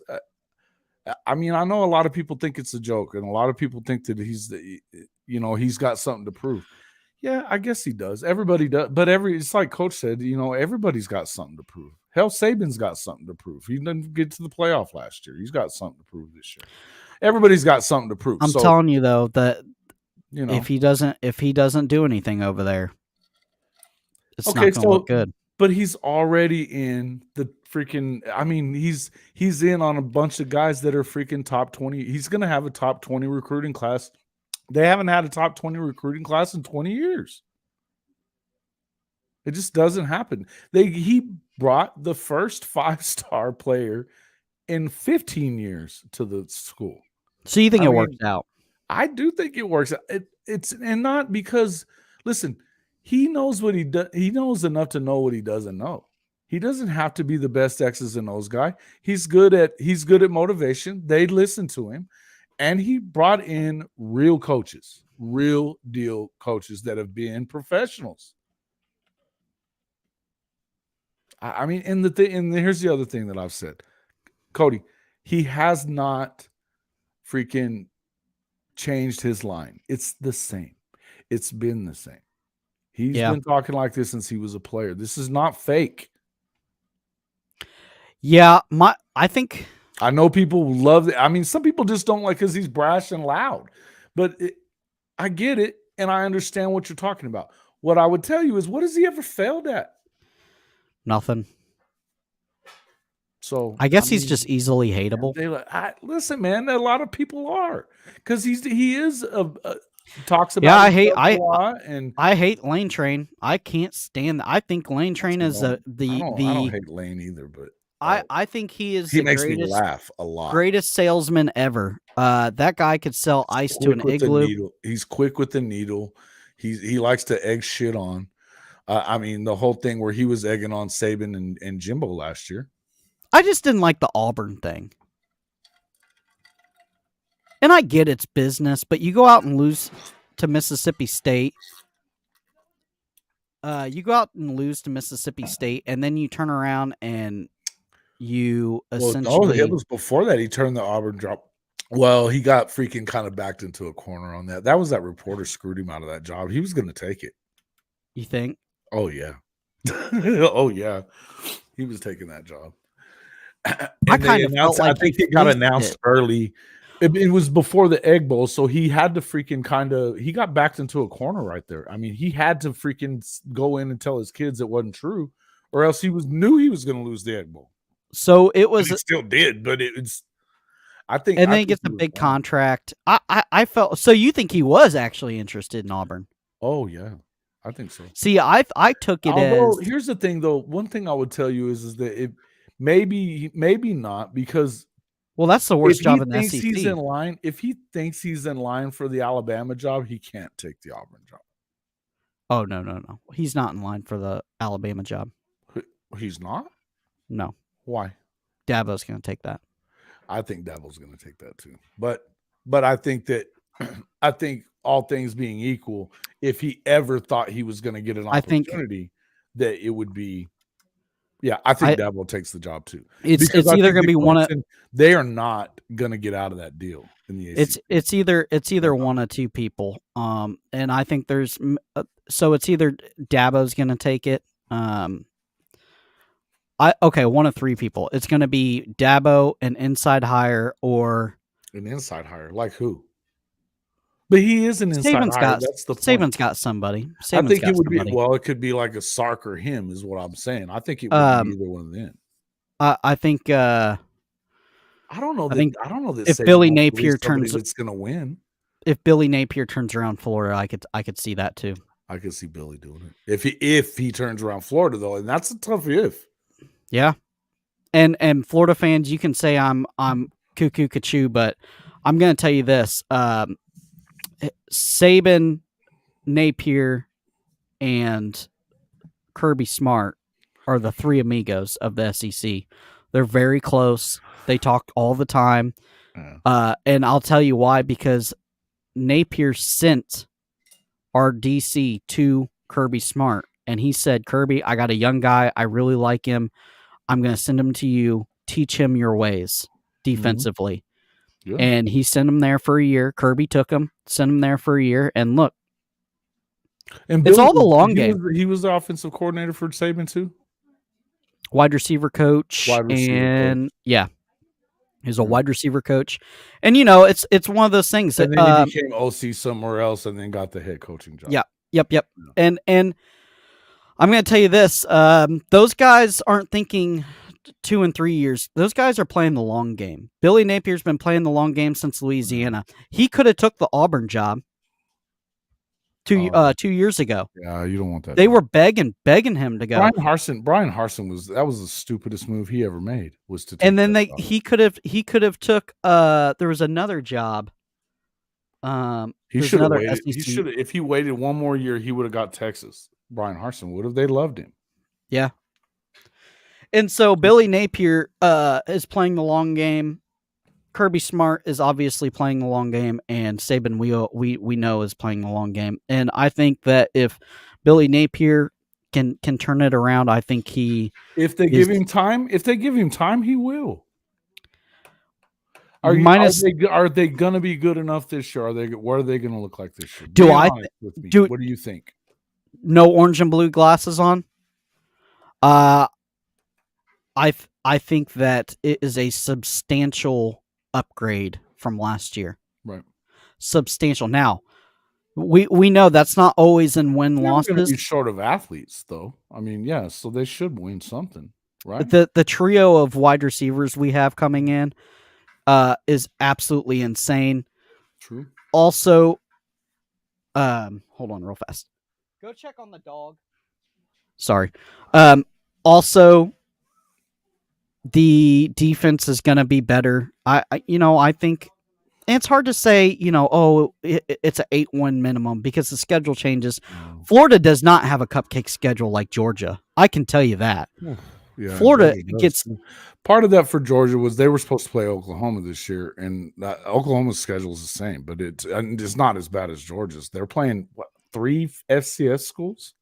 Yeah, Florida just gets They had the number 3 hardest schedule last year. Then this year, you look at that Well, that's the schedule thing is towards you the don't get end. anything. Yeah, that's the hard part for him is that they don't get anything that's easy for him. And so, but that's the kind of I felt like Mike Norvell was about to lose his job if he didn't flip it last year. Yeah, I think so too. So, I mean, thankfully for him, and I think Mike's a great coach. I really do. I think truthfully, it really depends on this recruiting class, how many more years they give him. Right. Yeah. If he goes out and gets a top 5 class, which is very, very possible. Well, he's going to have to get out there and freaking win, though, to get a top 5 class, probably. Right? Not necessarily, though. Not necessarily. They got DJ Lagway early, and that got a lot of kids want to play with DJ.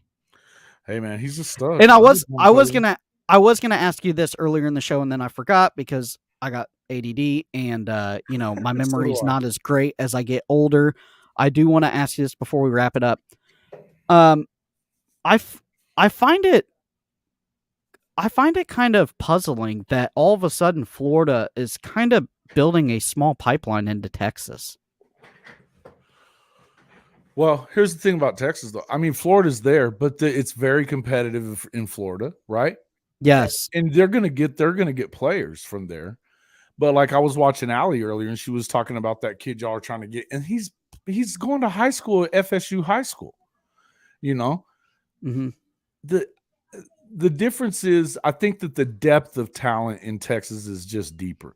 This year, every year, they've got 150 Class 6A powerhouse, or not powerhouses, but 6A schools. Because I know it kind of teeters back and forth between Florida and what I'm telling you is California's also got a lot of great players, but I'm talking about the sheer number of them. Okay. So maybe not that there's more, because Texas has more people in it than anywhere, except for California. But even California, though, I mean, the football's not the same there. In Texas, it's a freaking religion. And Coach said it best. It's a numbers game too. Man. So Texas, there's so many more people there, and the thing is now that the SEC, now it's SEC heavy now, because now you have 3 SEC schools that already were in recruiting Texas. Okay. So I feel like, and what you want to do if you're Billy Napier, you better get one. You better find a place. Look at Kyle Whittingham. He's got a pipeline into Dallas. He's getting kids from Dallas almost every year. Yeah, and I find it odd, and maybe it's because we have DJ Lagway from Texas, that Billy's like, hey, if we can get a couple Texas kids. I thought maybe he would be a little deeper in Louisiana. So many of them now. What I would tell you is, like, when you're talking speed, nobody's faster than Florida. You know what I mean? Nobody's faster than Florida. That's just the way they roll. Yeah, the kids are just built different down there. They are. And not to say there's not some fast ass kids in freaking Texas, because there is. I'm just saying the number of them and the way that they play football there. I mean, it's just, man, the defensive guys that Oklahoma got from there. You have Lewis. Oh man, I always forget his last name. The kid, he's not even there for spring yet, but the dude is just a linebacker. And in the Under Armour game, he was all over the field. Over the field, man. And I mean, he was just sideline to sideline and just making hits. He was great. Then you have, everybody from, think about the receivers and those dudes that come out of there. They're always so fast. But with Texas, there's just more of them. There's just more. Yeah. And it's just a different thing over there. It really is. I think that if Billy is really getting himself a pipeline into Texas, be happy about that, because that'll help. Well, I just find it interesting because we've not that big if you think about it. No, and it's got a lot of straws in that soda pop. Pretty hoard up. I find it interesting, and then again, we're going after another kid right out of Saban's backyard in Bama, and we're kind of crystal balled for him, and Georgia. We just got an athlete out of Georgia, and I find it. Georgia's got a lot of good football too. Yeah, I find it interesting that,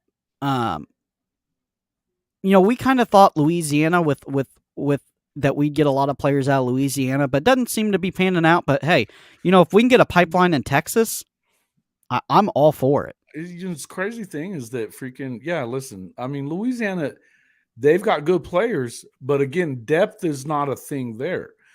So where Texas has just got more people, think about it. They've got bigger cities than the rest of the country altogether. Yeah. You got Dallas, Houston, San Antonio. I mean, the football, all the cities are big. And 1A to 6A, it's good.